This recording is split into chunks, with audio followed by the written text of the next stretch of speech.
Hello and welcome back to my channel. I'm so glad you decided to click on this video. Like the title says, today I am going to complain and I'm going to talk about 8 popular books that I really did not like. There are a couple of these that are, obviously more popular than the others, but for the most part, all of these were pretty well loved, and these all got like probably 2, maybe 3 stars for me. And I have reasons, so let's just get into it. The first one is Carrie Soto is Back by Taylor Jenkins Reid. This one was really popular a few years ago when it came out, and I did not understand. So it's about a tennis superstar, like prodigy, and we're following her career in flashbacks. Now, in the present day, we find out that there is like a new, she's like retired. So we find out that there is this like new tennis star that's gonna beat her record for something. I don't remember, and I don't know tennis, so I can't recall exactly what it was. And Carrie's like, nah. And so she decides to come out of retirement to beat this other girl who's gonna break her record. Now, we're supposed to think that like Carrie is really like a badass bitch, and she is just like, well, no one's gonna break my record. But honestly, she's just mean. Like, we're also, the way she interacts with other competitors in both present day and in flashback chapters, she's just mean. Like, she is making fun of a girl who like is, nice to other girls in the team and competitors, and the way that the other girls all get along and are friendly to each other. And I'm like, maybe you're just an asshole, and that's why you make fun of them, because they don't want to hang out with you. So yeah, that was succinct, I know. But I was like, I don't get it. I'm not on this girl's side. I don't want her to win because, like, yeah, cool, she's making a comeback, but, like, she's literally just like, this is my record and no one else can get a chance and no one else can be good at tennis except for me. And it just didn't vibe. That was not it for me. So this one is a no. Next is one that is definitely a recent release, and I don't actually remember if I ever really went into it in detail on my channel why I hated this book so much, and that one is The Women by Kristen Hanna. I've really ruined this book for several people already, so if this is a book you love, please feel free to skip this one section, because I've really like pointed some things out to a lot of people and they're like, I didn't think of it like that, and now I hate it too. And I don't want to do that to you if this is a book you enjoyed. So let me just say, first and foremost, the main character, Frankie, is absolutely just the most boring and dull character I've ever read. She has no personality, and everything that she like does have a personality is just about how men love her. Nah, hate it. So she's like a nurse. Her family is like, oh, they don't respect her and her nursing, and they're all a military family. So she ends up enlisting in the army and goes to Vietnam to be a nurse. Now, basically, when she's in Vietnam, all we hear about are like the parties that she goes to, and then like super, super gory like scenes that like are towing the line of like white saviorism, just the way that they're written. So that didn't sit well with me. Also, this book is called The Women, but the amount of time that is spent focusing on the men in her life is absurd. It drove me up the wall. I'm like, girl, I get it, and this is, you're going through something really hard and this is sad, but like, can you stop sleeping with everyone? And, falling in love with everyone. It was just like, why is this what we're focusing on in a book that's about how like strong these women are? Why are we focusing on the men so much? The end of the book, there's like 2 twists that are the same twist, and they are both terrible, and there's no way that would happen twice, and I hated it. I think this book makes some really good points and really, shines a light on the way that the United States treats its veterans and how much they like really take people, use them up, and then throw them out and act as though they don't have any responsibility for these people that were potentially putting their lives on the line for the country, and then just leaving them in the dust when they're no longer valuable to the country. So that's really, I'm getting out of breath just like talking about this, but That book just really, really rubbed me wrong. I'm obviously an outlier on this one. This book has a 4.65 rating on Goodreads with almost 500,000 ratings.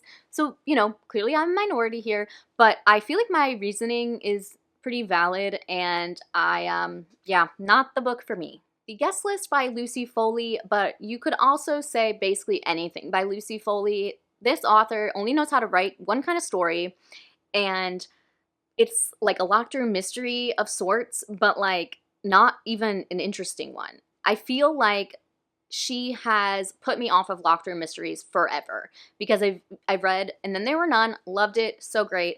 I think I read like one other and I really enjoyed it, and then I read this, and ever since I absolutely hate this. Daisy Darker by Alice Feeney, absolutely hated that book. It's not even on this list, but I did hate that book. The Guest List is what did it all for me, and all of her books are exactly the same. She just had a new one come out, and I'm like, how is this going to be different? Because it probably won't be. You know, her twists are pretty obvious. She throws in like random bits here and there, so like she really wants you to not figure out who the baddie is, but like she gives you all these red herrings that don't actually make sense, and yet still you could figure out who it is. I don't think that makes sense much, but like up to a certain point, she's like giving nothing away, so you can't even approach solving it. And then once you get like this one banger of a clue, then you're like, oh, this is obvious. Hopefully that explains it a little bit better. I've read this book and I've read The Paris Apartment, and they both were the same book and both uninteresting, with really dull characters that are unlikable and just like that. I don't know. I don't know how to describe it other than boring, and they didn't make me feel anything. Another one that's definitely a hot take is Happy Place by Emily Henry. If you want to hear the rant of your life, go over to Leandra the TBR Zeros page. I will link this video above.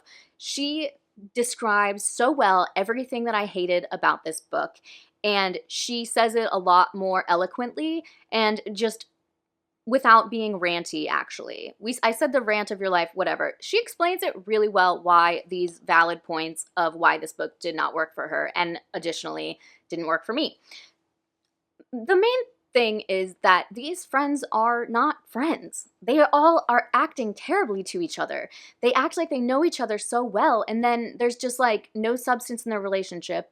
One of the friends, I can't remember her name, but like the rich one that like is the main friend, is so immature, and I just don't understand why these friends who are supposedly so close seemingly don't tell each other anything, and it's just not good. I'm not like an Emily Henry super fan, but I feel like except for this book, I've enjoyed the other ones that I've read.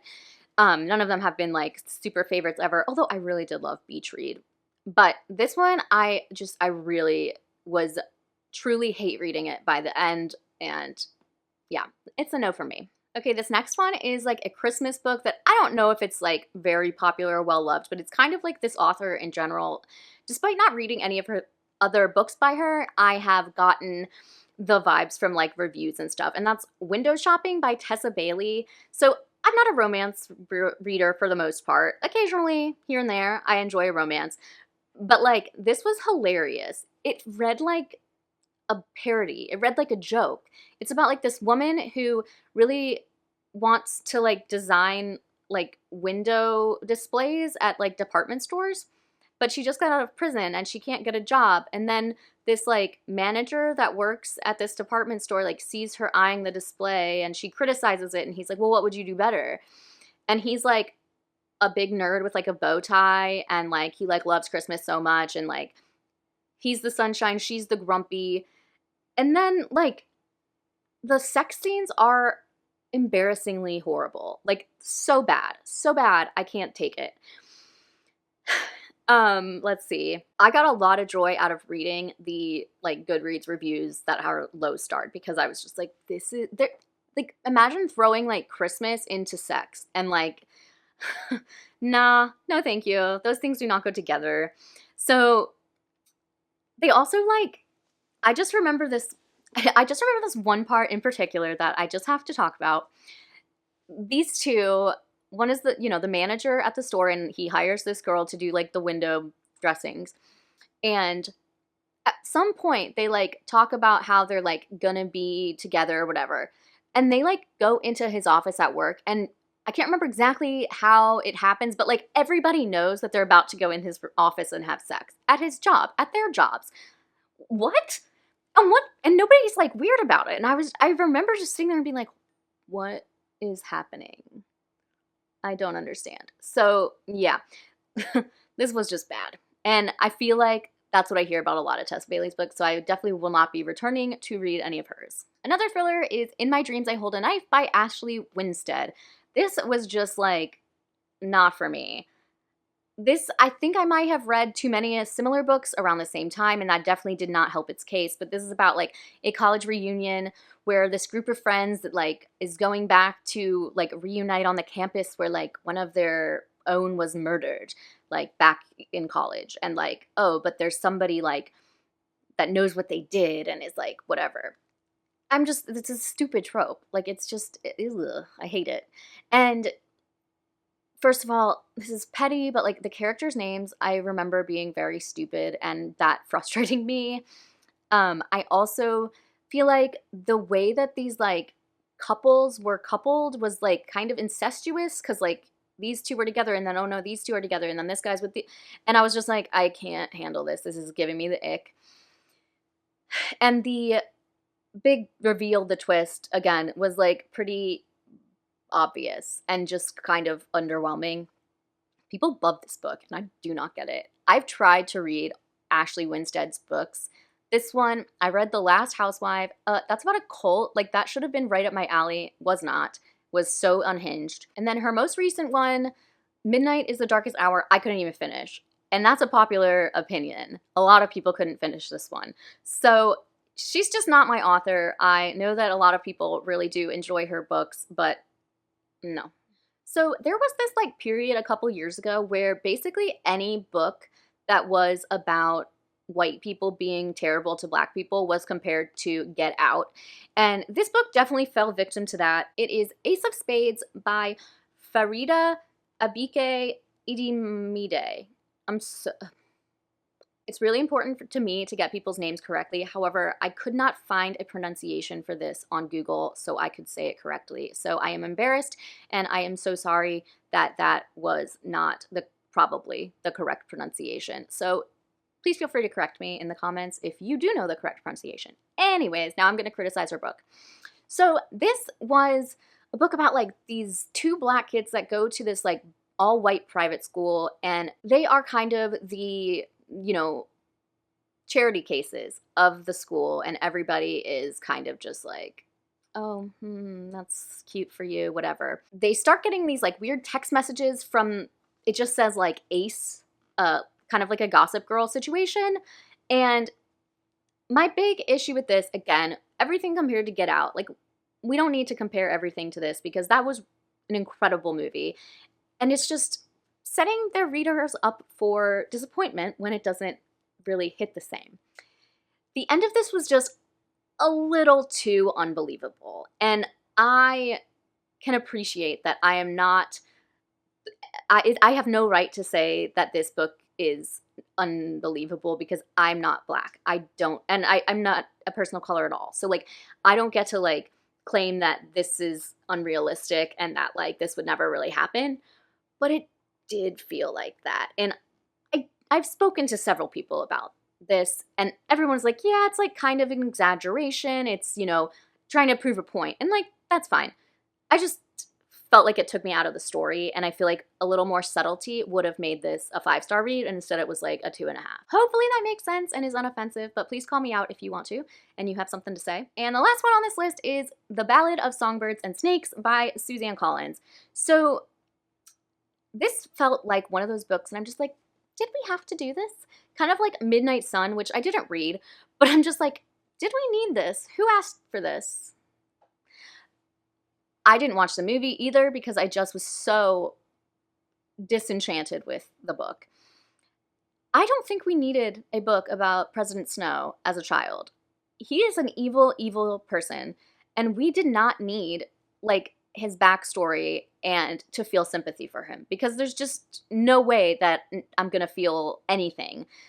approaching sympathy. Sure, we're all a victim of our circumstances. We all are who we are because of things that we went through, but we all also have the choice of who we become in certain aspects. So I don't forgive him for anything based on his past. And it just made me angry that that's what I was supposed to feel. I was supposed to be sympathetic to his origin story. I think that we would have been much better off getting Haymitch's backstory. That is the prequel I wanted, and I'm so excited that we are actually getting this, because when we found out about the Ballad of Songbirds and Snakes, even, you know, in very early like pre-released stuff, I was like, that's like, did they do market research on like, you know, who she should write a prequel for? Because it's not this guy.